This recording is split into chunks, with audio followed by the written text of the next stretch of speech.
You stand in a corridor that smells of myrrh, blue lotus, and something sharper beneath it. Not rot, not blood, anticipation. Torches hiss along the painted walls of Alexandria, their light sliding over gold leaf and carved stone. Servants move like shadows. No one meets your eyes. Everyone knows what is about to happen, and everyone pretends they don't. At the end of the hall, incense curls from a bronze burner shaped like a falcon. Beyond it waits a chamber where politics wears perfume and prophecy shares a bed with strategy. You are told she is a goddess. You are told she speaks to Isis in dreams.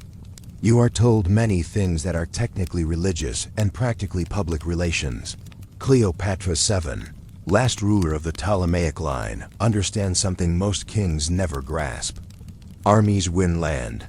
Desire wins loyalty. And loyalty is harder to assassinate. Rome thinks it came to conquer Egypt. Rome is adorable. Inside the chamber, silk hangs like captured moonlight. Musicians play softly behind a screen. The air is thick, sweet, almost dizzying. Not an accident. Never an accident. Ancient writers like Plutarch whisper that her voice was more powerful than her face. That conversation with her felt like enchantment. Later historians roll their eyes. Modern people call it charisma. Back then, they called it magic. You watch as oils are warmed over coals, cinnamon, frankincense, crushed flowers soaked in fat and thyme. Scents designed to linger on skin, on sheets, in memory. Cleopatra doesn't need spells. She needs recall. She needs Julius Caesar to associate her presence with pleasure, safety, and divine favor. Nothing says geopolitical alliance like a fragrance you can't forget. Here's the context. Egypt is rich but fragile. Rome is powerful but unstable. Cleopatra cannot outfight Rome. She can outmaneuver the men who run it. She offers not submission but partnership wrapped in ritual. Banquets become ceremonies. Private meetings echo temple rites. The line between seduction and statecraft dissolves like incense in warm air. Roman elites mock Eastern decadence in public and drown in it in private. Hypocrisy is the real empire. Cleopatra stages entrances like religious epiphanies. Gold barges, purple sails, perfumed wind. When Mark Antony meets her on the Kidmus River in 41 BCE, she arrives dressed as Aphrodite. The message is clear. You are not meeting a queen. You are meeting fate with excellent eyeliner. Was it sorcery? No, it was theater sharpened into a weapon. But belief is everything. Roman writers later describe her as a witch, a temptress who unmanned great leaders. Easier to blame perfume than admit you got politically outplayed by a multilingual scholar with a navy. In temples, priests bless unions of rulers as cosmic necessity. In bedchambers, those same unions produce heirs who tie empires together. Succession is the real battlefield. Who fathers the next ruler determines whose gods get funded and whose language fills the courts. Cleopatra bears. Caesar a son, Caesarion. Living proof that Egypt and Rome might fuse into something new. That possibility terrifies Rome's power structure more than any legion. You realize the truth as you watch servants extinguish the torches one by one. None of this is about romance.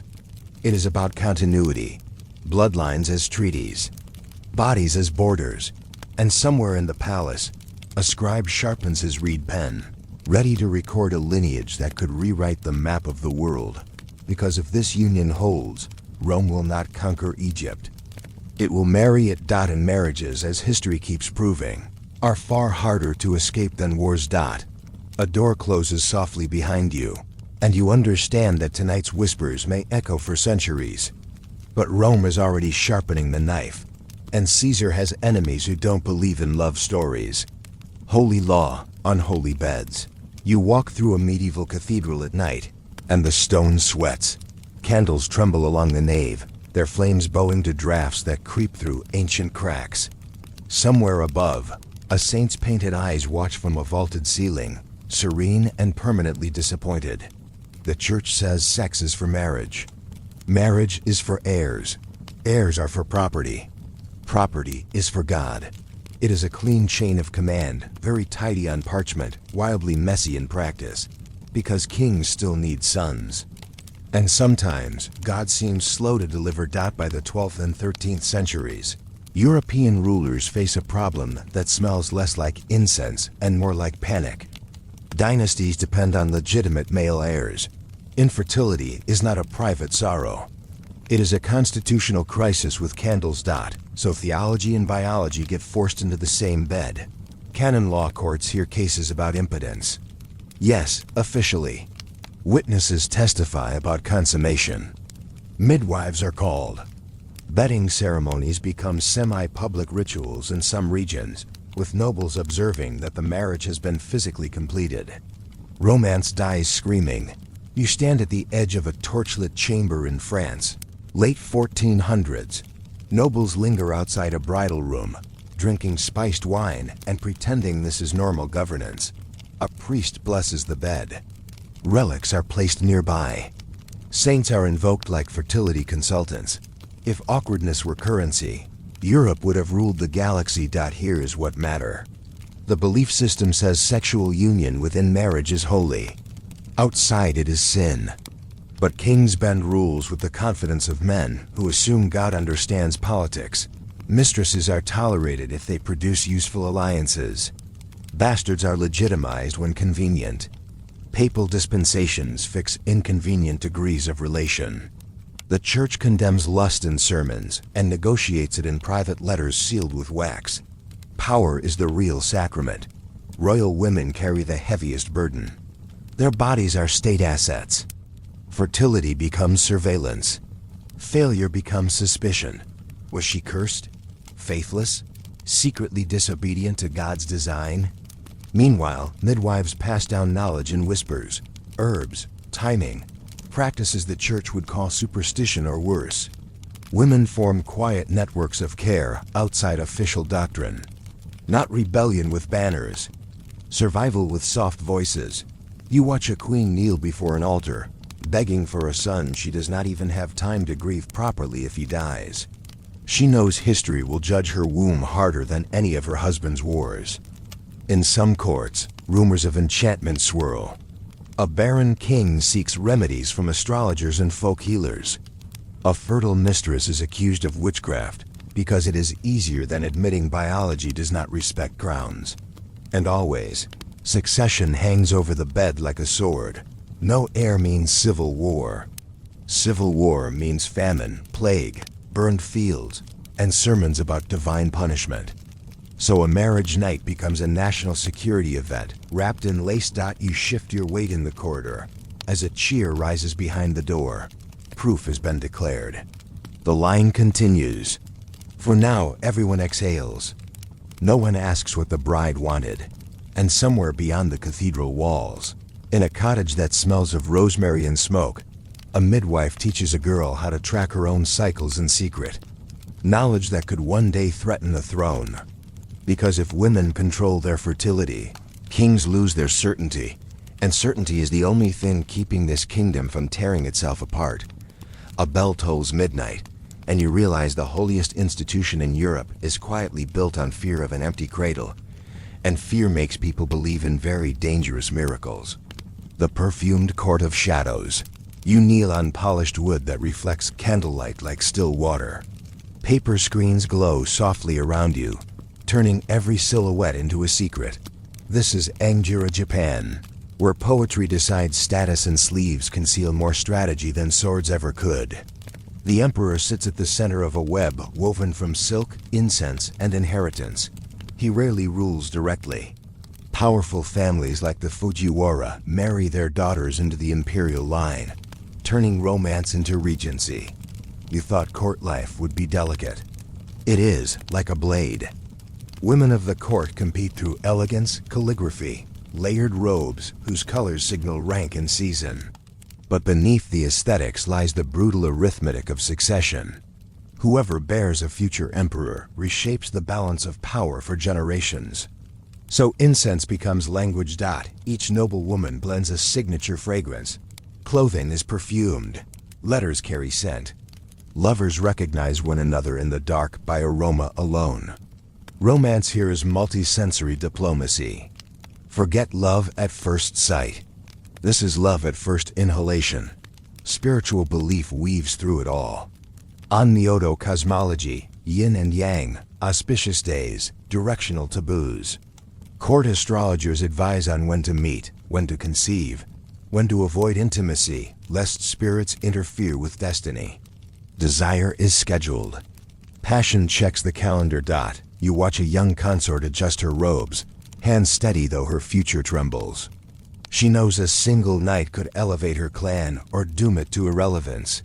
She has been trained in music, poetry, restraint. No one trained her for the loneliness. In the shadows beyond the screens, rival factions track her cycles like generals studying troop movements. Servants carry rumors the way winds carry sparks. If she conceives, celebrations will erupt. If she miscarries, whispers of curses, jealous rivals, or offended spirits will follow. Blame rarely travels upward. Official histories will later describe this as refined court culture. They leave out the insomnia, but resistance lives here too. Ladies-in-waiting form alliances. Diaries like those of Murasaki Shikibu record inner lives that official chronicles ignore. Emotion becomes quiet rebellion. Writing becomes survival. They cannot choose the system. They can choose how they witness it. You smell sandalwood drifting from behind a screen and realize someone important is approaching. A liaison arranged under layers of ritual and fate. Two people meeting as individuals, yet carrying entire lineages on their backs. No pressure. Somewhere in the palace, a monk chants sutras to ward off jealous spirits. Somewhere else, a rival family prays the union fails. Politics here is silent, scented, and relentless. And you finally understand. Sorcery is not always spells and potions. Sometimes it is belief strong enough to make a court move like a single organism, all hearts beating toward one question: who will bear the next emperor? A breeze stirs the screens, candles flicker. A door slides open without a sound. And in that quiet step across a threshold, the future of a nation shifts. But not everyone in the palace wants that future to survive the night. Velvet, poison, and prophecy. You stand in a Renaissance chamber where the walls are hung with tapestries of mythological rapes politely labeled as culture. Europe has rediscovered classical art, philosophy, and the creative ways people justify bad behavior. At the French court of the 16th century, power smells like rosewater and fear. Religion fractures the continent. Catholic and Protestant factions circle each other like wolves in lace collars. Kings need heirs. Queens need influence. Mistresses need survival plans. Enter Catherine de' Medici. Florentine-born, married into the French monarchy, widowed young, mother to 3 kings. History paints her as poisoner, astrologer, manipulator. Some of that is propaganda, some of it is, let's say, enthusiastic project management. Astrologers like Nostradamus advise courts. Prophecies circulate. Omens matter. If a ruler believes destiny favors them, they act with dangerous confidence. If they fear divine disapproval, they panic with equal enthusiasm. Catherine understands spectacle. Court festivals dazzle ambassadors. Ballets encode political messages. Marriages are arranged like chess moves. Who sleeps with whom matters less than who produces a legitimate heir with the right alliances attached. Still, rumors swirl of love potions, enchanted gloves, perfumed poisons. In an era before modern chemistry, the line between medicine and magic is thin and frequently fatal. You watch nobles flirt under chandeliers, while assassins blend into servant ranks. A royal mistress gains influence. A faction gains access. Pillow talk becomes intelligence briefings. Secrets travel faster in bed than on horseback. Romance is just espionage with better lighting. Meanwhile, ordinary people navigate strict moral laws policed unevenly. Sumptuary laws regulate clothing. Church courts punish illicit sex. Yet prostitution thrives near every major city, tolerated because hypocrisy is cheaper than reform. Marginalized women carve out spaces of agency where they can. Courtesans in Italian city-states gain education and cultural clout. Widows run businesses. Herbalists maintain knowledge the church alternately uses and condemns. Control is never total. It only pretends to be. Back in the palace, a queen consults an astrologer about her son's horoscope. A favorable alignment might justify a risky marriage. An unfavorable one might justify removing a rival. Destiny becomes a convenient consultant. You feel the tension under the music. France teeters toward the wars of religion. Dynastic marriages attempt to stitch unity through shared blood. When that fails, blood spills the old-fashioned way. And through it all, bodies remain bargaining chips.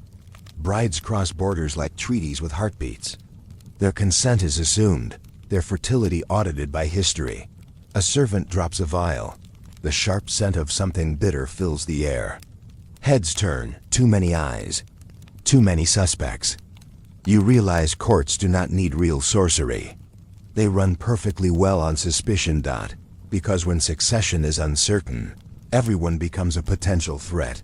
And somewhere in the palace tonight, someone believes destiny has chosen them to fix the future, even if it means ensuring another heir never sees the sunrise. The harem where empires were decided. You walk through tiled corridors inside Topkapi Palace, and the air smells of rosewater and controlled. This is the Ottoman imperial harem in the 16th century. Outsiders imagine endless pleasure. Insiders understand it is a political ecosystem with silk curtains. At the center of it all stands Harem Sultan, once an enslaved girl, now legal wife of Suleiman the Magnificent. That title alone breaks centuries of precedent. Ottoman sultans traditionally kept concubines, not queens. Marriage creates legitimacy. Legitimacy reshapes succession. You pass eunuchs who control access like living gatekeepers of destiny. Every movement inside these walls is tracked. Who dines where? Who receives gifts? Who is summoned at night? Intimacy here is scheduling with consequences. Each prince born to a concubine is both a blessing and a death sentence waiting politely in the future. Ottoman succession law does not do gentle transitions. Brothers often eliminate brothers to prevent civil war. The womb is a starting pistol. Hurrim understands this with terrifying clarity. She builds alliances, sponsors architecture, influences appointments. Letters travel between chambers like quiet arrows. Her sons must survive. That means rivals cannot. Europe calls it intrigue. Inside the palace, it is maternal instinct with imperial stakes. Religion weaves through everything. The Sultan is Caliph, shadow of God on earth. Yet spiritual authority does not stop whispers of spells, charms, and the evil eye. When princes fall ill, rivals are blamed. When a concubine rises too quickly, people mutter about enchantment. Funny how sorcery always seems to mean a woman gaining influence. You notice how the women create parallel networks of power. Senior consorts mentor newcomers. Servants carry coded messages. Charity foundations give favored women public legitimacy beyond the harem walls. Control from within confinement. Strategy behind screens. Still, fear saturates the marble floors. A mother tucks her son into bed, knowing that one day he may be ordered to execute his own brothers, or be executed by them. Succession here is not inheritance. It is survival of the politically fittest. You pause near a lattice window overlooking the Bosphorus. Ships move between continents. Trade flows. Armies march. And the future ruler of this vast empire might be a child currently learning to walk in a guarded courtyard behind you. All because one woman convinced a sultan to love differently than tradition allowed. History will argue whether Hurrim was villain or visionary. The truth is simpler. She played the game exactly as it was designed, just better than the men expected. And tonight, in a lamplit chamber, a rival mother kneels beside her son's bed, listening for footsteps in the corridor. Because in this palace, a lullaby can end with a strangled cry, and tomorrow, only one branch of the family tree may still be standing. The queen who changed the rules of desire. Cold English air bites your lungs as you step into the Tudor court, where tapestries hide drafts and secrets equally well. At the center stands Anne Boleyn, dark-eyed, sharp-minded, dangerously charismatic. She refuses to be just another royal mistress to Henry VIII. No marriage, no access, no crown, no heir. Bold strategy. Extremely high risk. Henry is desperate for a male successor. His marriage to Catherine of Aragon has produced a daughter, not the son he believes God owes him, so theology bends. Lawyers argue scripture. Rome hesitates. Anne does not use perfume and prophecy like Cleopatra. She uses delay. Denial becomes leverage. The king's desire turns into a constitutional crisis. Nothing destabilizes a superpower like a man who thinks heaven is blocking his love life. When the Pope refuses annulment, Henry breaks from Rome. England's Reformation begins not in a battlefield, but in a bedroom negotiation stretched over years. Monasteries will fall, churches will burn, all because a king wants a new wife and a son. Anne becomes queen in 1533. She gives birth to Elizabeth, a girl, brilliant, historic, not what Henry ordered. Pressure builds fast. Court factions turn. Miscarriages follow. Enemies circle like polite vultures in velvet sleeves. Rumors spread. She flirted too freely. She bewitched the king. She committed adultery, incest even. Charges pile up with suspicious speed. Evidence remains conveniently thin. You stand in the Tower of London, where Anne waits for execution. She does not scream. She does not beg. She dresses carefully, like someone attending history. Her body was once the axis of a religious revolution. Now it is disposable. Here is the gut punch. The system taught her that beauty and wit were power. It never promised protection. When her fertility failed to produce the right child at the right time, the narrative flipped. Seductress became traitor overnight. Still, resistance echoes. Protestant reform spreads. Her daughter Elizabeth will rule one day, reshaping England's identity forever. Anne's gamble fails personally, but succeeds historically. You watch the executioner step forward with a foreign sword, chosen for mercy. The crowd holds its breath. Politics has consumed another woman and called it justice. As her head falls, the message is clear to every woman at court. You are powerful only as long as your body serves the state. And in a distant nursery, a red-haired toddler plays with a wooden toy, unaware she will grow up to inherit a kingdom built on her mother's blood. But even Elizabeth will learn that a queen's heart is never entirely her own. The mystic in the palace of ice snow crunches under your boots outside the Winter Palace.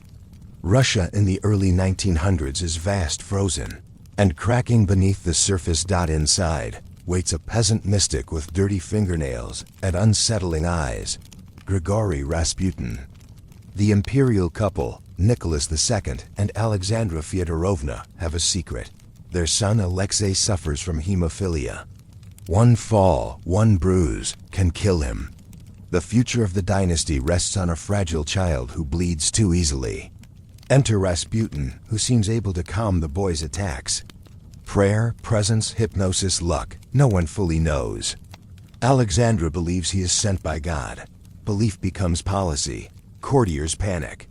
A wandering holy man now has access to the royal family. Rumors explode. Affairs, hypnosis, dark rituals. Most of it is fantasy fueled by fear and class snobbery. But perception matters more than truth. Rasputin advises Alexandra while Nicholas leads a failing war. Ministers are appointed and dismissed based on mystical favor. The court looks less like government and more like a seance with uniforms.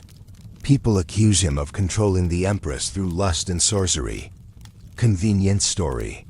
Easier than admitting the empire is collapsing under bad leadership and worse logistics. You walk through candlelit salons where nobles whisper about saving Russia from this mad monk. They drink champagne while peasants starve. Priorities remain impressively misplaced. Here's the pattern again. When succession is fragile, Desperation invites outsiders with promises of divine solutions.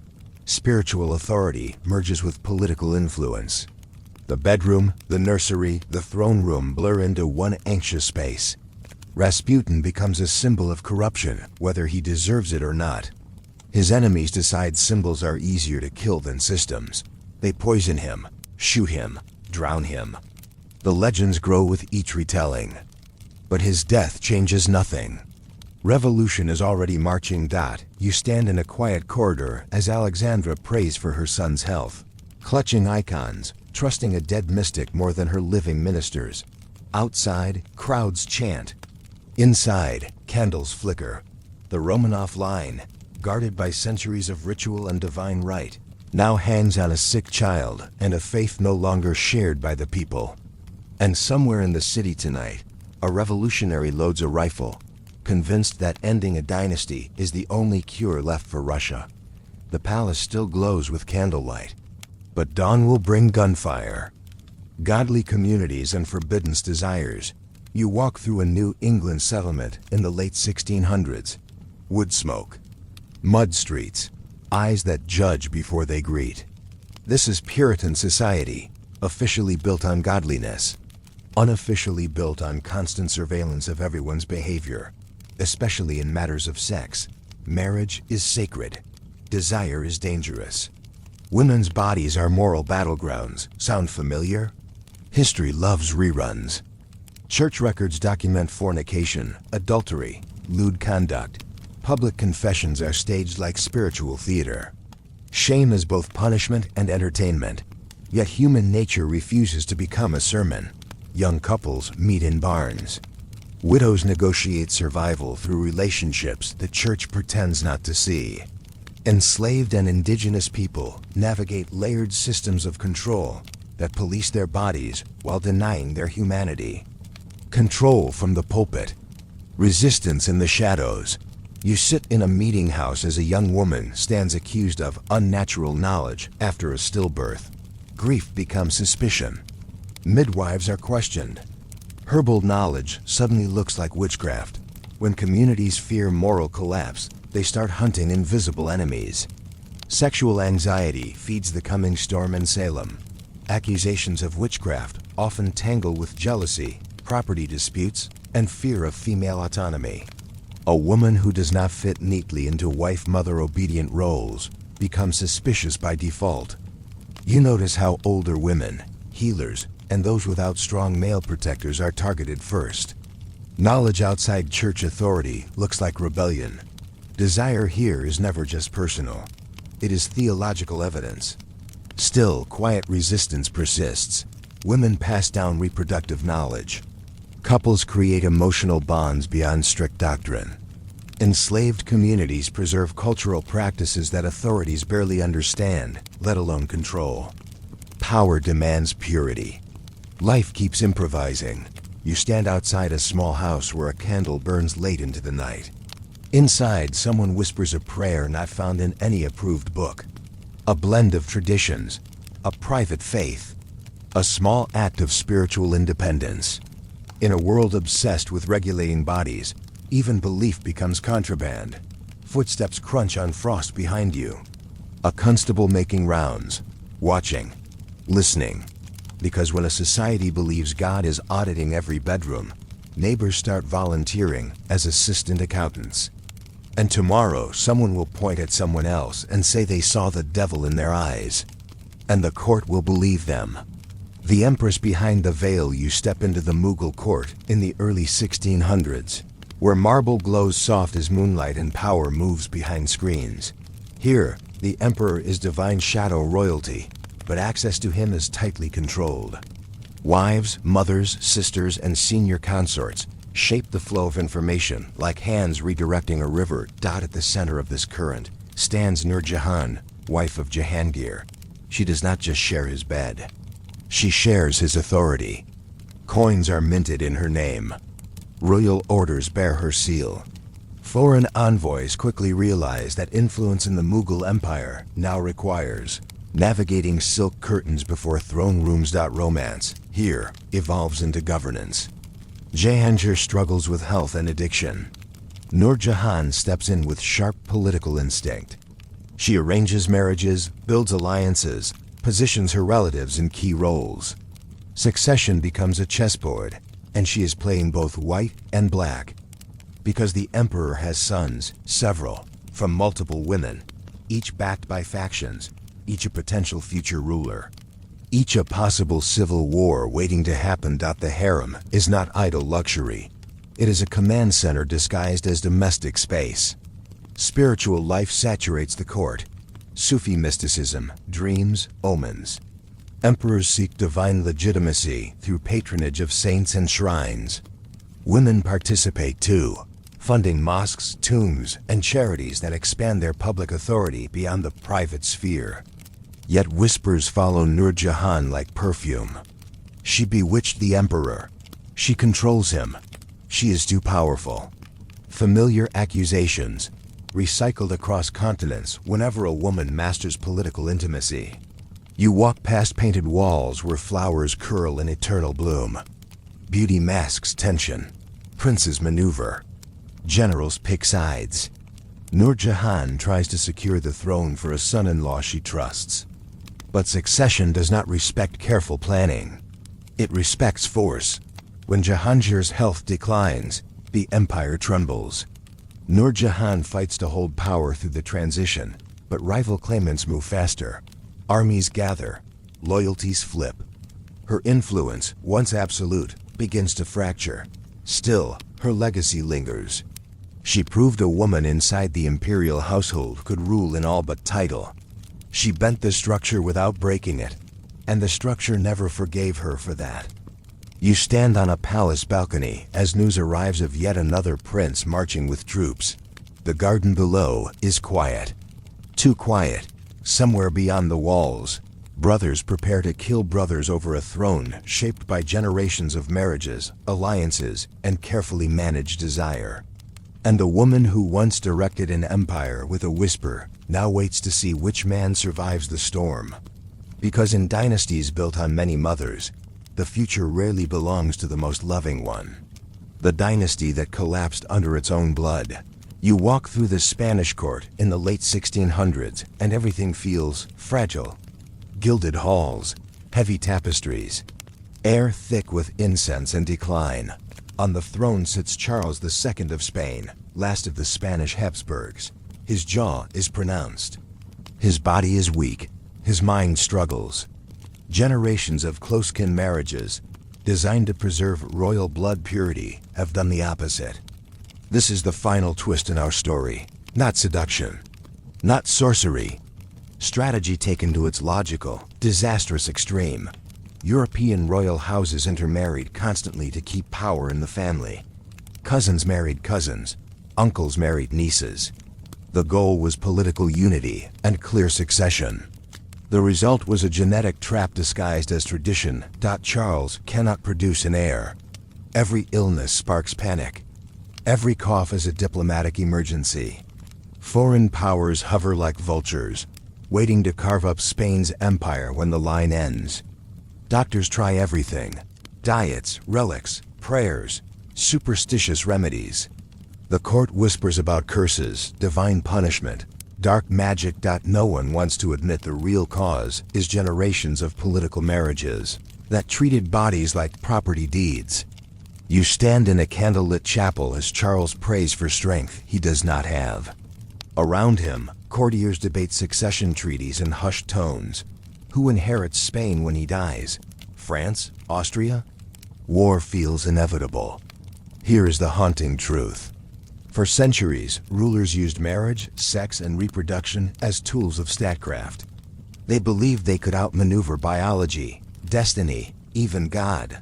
But blood remembers. All those carefully arranged unions, all those brides sent across borders, all those nights where desire was secondary to diplomacy. They built an empire that eventually could not sustain its own lineage. Charles dies in 1700, childless. The War of the Spanish Succession erupts, dragging Europe into years of brutal conflict. Millions suffer because one dynasty tried too hard to control its future. You walk through the echoing halls of the El Escorial, where kings are buried in stone chambers beneath the palace. Rows of coffins. Generations who believed they were shaping eternity. Instead, they engineered an ending. Here is what lingers in the dark. Across continents and centuries, rulers tried to command love, fertility, and fate. They dressed it as religion, as magic, as duty, as destiny. Sometimes it worked, until it didn't. You step back into the present carrying the weight of all those whispered negotiations, all those arranged nights, all those children born with crowns already pressing into their skulls. We like to think we are more modern now, more free, less controlled by bloodlines and belief. But power still watches bodies. Politics still cares about who marries whom. Control just learned better manners. So here's the question history leaves burning like a candle in an empty palace. If love can build empires and destroy them, who is really in control when desire and power share the same bed? You step out of the torchlight at last, but the smell of incense, wax, and old stone clings to you. Empires rose in those rooms you walked through, not only in war councils or throne halls, but in chambers lit low where whispers weighed more than swords. You saw queens gamble with glances, consorts build dynasties from behind screens, mystics turn nursery fears into national policy. History loves to pretend power is forged in battle. It's just as often conceived in private. Here's what matters. Across centuries and continents, rulers tried to control the most human forces of all. Desire, fertility, love, fear of being the last name in a line. They wrapped those forces in religion, ritual, prophecy, and law, convincing entire societies that the future depended on who shared a bed and when.